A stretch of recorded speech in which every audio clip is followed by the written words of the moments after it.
没有生命特征，没有生命特征的吗？这个又完了，这个完了，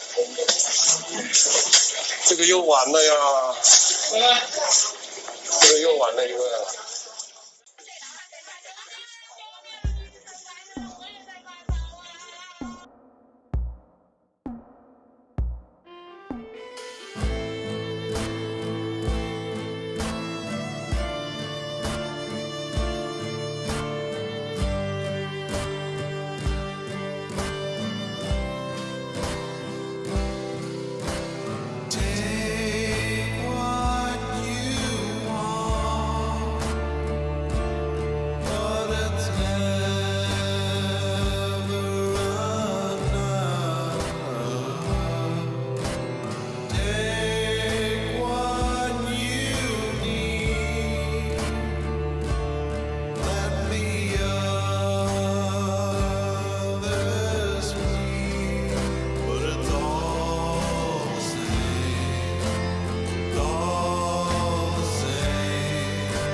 Health departments that are very stressed.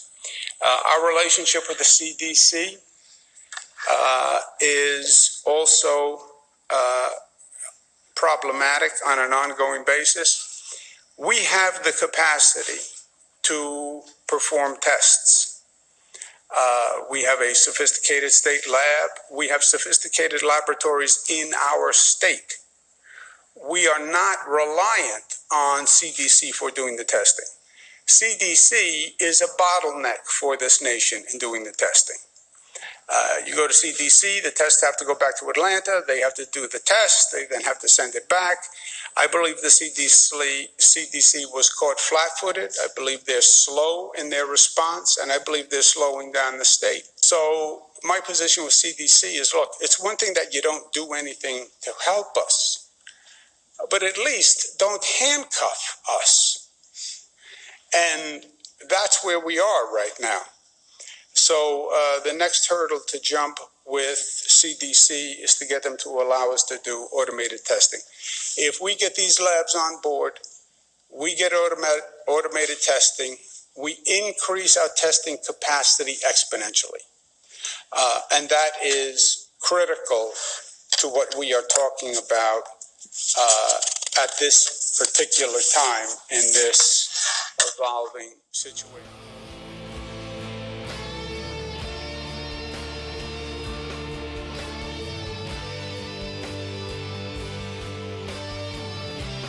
The North American Aerospace Defense Command is charged with defending North America's airspace. On the morning of September 11th, 2001, Vice President Dick Cheney was in control of NORAD. This was the first time in U.S. history that a president or vice president was in direct control of the military agency. NORAD was founded in 1957, and generals always had the power to shoot down or intercept hijacked aircraft.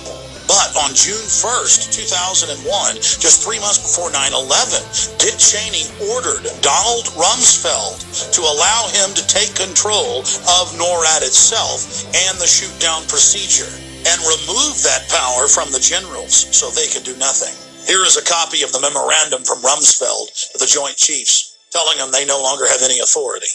An Associated Press article in August of 2002 reported that the CIA just so happened to be running a drill on the morning of 9/11 of flying jets in the World Trade Center and Pentagon. Then senior FAA officials ordered air traffic controllers to shred the tapes from 9/11 in violation of federal law. AP learned of the drills because at a Homeland Security function after 9/11, they bragged about it. Oh, we had foresight. We were running drills that very morning. Then USA Today reported that drills held weeks before 9/11 included targets that were the Pentagon and World Trade Center. The biggest holes in their argument is the fact that they never heard of a plan to fly hijacked jets into landmarks on the East Coast. We're going to take a closer look tonight at another example of where, despite the conventional wisdom, there were people in the United States who actually were preparing to defend against the kind of attacks which occurred here on 9/11. The North American Aerospace Defense Command, NORAD for short, has been defending the skies over the U.S. and Canada for almost 50 years, 46 to be precise. USA Today reports that in the 2 years before the attacks on September the 11th, NORAD conducted exercises using hijacked airliners as weapons. And one target was the World Trade Center. We knew he hated us. But there was nobody in our government, at least, and I don't think the prior government that could envision flying airplanes into buildings on such a massive scale. But that turns out not to be true. U.S. military planners did envision and practice those very scenarios. As reported by USA Today, the North American Aerospace Defense Command, NORAD, conducted exercises with fighter jets, simulating hijacked planes flown into the World Trade Center in the 2 years before the attack. And so then I saw Condoleezza Rice get up on TV and say, we had never thought, we had never heard. Well, that's a ridiculous conspiracy theory to say that. Pentagon planners also envisioned the attack on the Pentagon 5 months before it happened. The Pentagon had a drill in November of 2000 simulating a hijacked jet being flown to the Pentagon. So between all the drills before 9/11 and the drill in the morning of 9/11, air traffic controllers thought that it was a simulation. Hijacked aircraft headed towards New York. Is this real world or exercise? No, it's not an exercise, man.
began in healthy-looking pigs, months, perhaps years ago. A new coronavirus spread silently within herds. Gradually, farmers started getting sick. Infected people got a respiratory illness with symptoms ranging from mild flu-like signs to severe pneumonia. The sickest required intensive care. Many died. Experts agree unless it is quickly controlled, it could lead to a severe pandemic, an outbreak that circles the globe and affects people everywhere. The mission of the Pandemic Emergency Board is to provide recommendations to deal with the major global challenges arising in response to an unfolding pandemic. The board is comprised of highly experienced leaders from business, public health, and civil society. We could be looking at double the number of cases in 1 week and 16 times as many in a month if we are not able to stop the spread. That would be on the order of 500,000 cases, and it would continue to rise exponentially. In 3 months, we could be approaching 10 million cases. We're at the start of what's looking like it will be a severe pandemic. And there are problems emerging that can only be solved by global business and governments working together.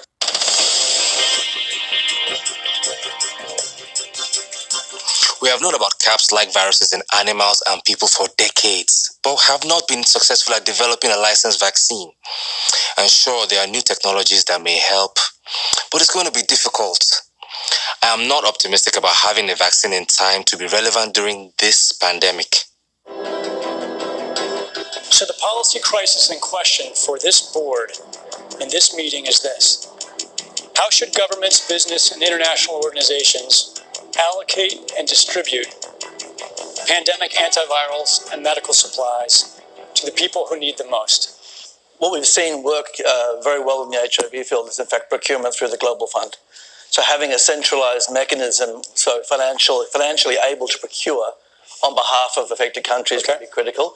I think the second thing is it's going to be very important that for the business sector, for manufacturers of antivirals, that we have clarity around what the need is and where the need is and who are making the decisions.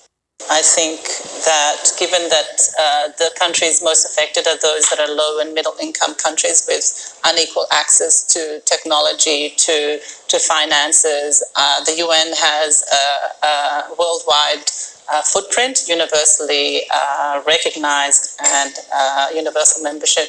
A global stockpile would certainly help ensure more rational and strategic allocation, but the reality is that we don't have the logistics capability, even within the UN, to bring that together in one place and run it. So this is where I think a collaboration between the international organizations like the World Health Organization and the private sector, which runs these supply chains for many purposes every day, understand where the supplies are, make smart decisions about how to allocate them to the people who need them in the places that need them the most, and then work with the industry to move those supplies from where they are today to where they need to be. Just to underscore the point that cooperation among supply chain providers or businesses that have huge supply chains can add a lot of efficiency to the whole process. The question is, can you, through this international mechanism, really promote commitments to doing this as quickly as possible and give people a sense that actually if they contribute more, that they will have a better chance of protecting their own populations and their country's security and health. So to be completely clear, most of this production would already be committed in contracts. Yes. It is almost unheard of that people are producing product without having a forward commitment for the consumption of that product. So the first thing that needs to be done, because this is not something that the countries currently control, and these countries are going to bring about emergency situations and co-opt an existing supply chain. I think it's not likely, I agree, that countries are not going to buy countermeasure to put into a global supply without retaining a large portion of it for themselves.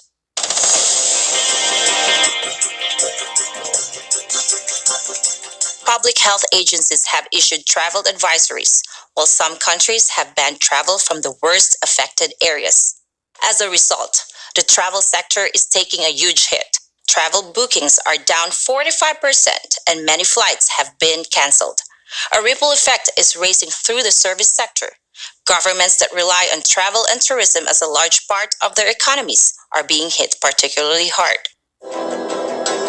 How should national leaders, businesses, and international organizations balance the risk of worsening disease that would be caused by the continued movement of people around the world against the risks of profound economic consequence of travel and trade bans? If there's some sense that there's a UN institution that can do all of this, then I worry we're suffering from a delusional disorder on the power of the UN.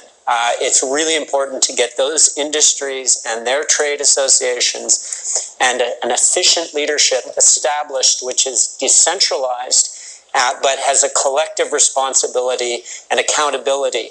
And that needs to be supported by the public leadership. What is essential, what is non-essential travel, we have to clarify this. Otherwise, if we go down to 20% bookings over a long period, the company will run down. That's a fact. Yeah, there's a whole complex set of issues in a highly interdependent world on supply chains that are just in time. We need to think about how much flex there is in that just-in-time supply chain system and make sure it keeps running. I think it's going to take specificity, and it's going to take knowledge that only the private sector has. The UN can play an important coordinating facilitation role, but the companies know where those commodities are, where they move, how to move them. And that's where a type of public-private collaboration that we have not generally had in these crises needs to be put together pretty quickly. We are not out of money yet, but the fact is we are trending in a dangerous direction and something needs to change. So the policy question for this board now is how should financial resources be prioritized? Are there nodes that we cannot allow to fail? What is your sense of priorities? We don't have money to pay for all of these urgent problems. So at the moment, we want the funds, right? You need the money. So where's the money? So government kind of supplies some money. A lot of, private sectors, some are sitting here. You have some money. But now you need a really coordinated, centralized efforts. Hotels will be experiencing, crippling losses doing that. And we know that the hotel business in itself makes up 5% of the GDP. Governments need to be willing to do things that are out of their historical perspective, or for the most part, it's really a war footing that we need to be on. We shouldn't underestimate the power of entrepreneurship. We need to escalate that, whether it's through the government's helping with tax breaks or subsidies of that nature to increase manufacturing of those types of products. It can happen quickly. A Marshall-type plan, don't mean to say that exactly, but a Marshall Plan that can go into effect can stimulate change very quickly. Countries are reacting in different ways as to how best to manage the overwhelming amounts of dis- and misinformation circulating over the internet. In some cases, limited internet shutdowns are being implemented to quell panic. How much control of information should there be, and by whom? And how can false information be effectively challenged? And what if that false information is coming from companies or from governments? I think it's very important that we make sure that there is concise communication with all healthcare facilities where these patients are being treated so that there isn't mass panic. We're at a moment where the social media platforms have to step forward and recognize the moment to assert that they're a technology platform and not a broadcaster is over. They, in fact, have to be a participant in broadcasting accurate information and partnering with the scientific and health communities to counterweight, if not flood the zone of accurate information, because to try to put the genie back in the bottle of the misinformation and disinformation is nigh impossible. One thing we haven't spoken about, and I'm wondering whether it's time to talk about this, is a step up from the part of the governments on enforcement actions against fake news. I personally do not believe that trying to shut things down in terms of information is either practical or desirable. And we do have, I think, a couple of strategies that are available to us, one of which is the flood strategy, second of which is relying and informing and equipping trusted sources of information with the facts so they can then pass that on. But we also need to actually think about a technological answer to this. The outcome of the CAPS pandemic in Event 201 was catastrophic. 65 million people died in the first 18 months. The outbreak was small at first and initially seemed controllable, but then it started spreading in densely crowded and impoverished neighborhoods of megacities. From that point on, the spread of the disease was explosive. Within 6 months, cases were occurring in nearly every country. The global economy was in a free fall. The GDP down 11%. Stock markets around the world plummeted between 20 and 40% and headed into a downward cycle of fear and low expectation. Businesses were not borrowing, banks were not lending. Everyone was just hoping to hunker down and weather the storm.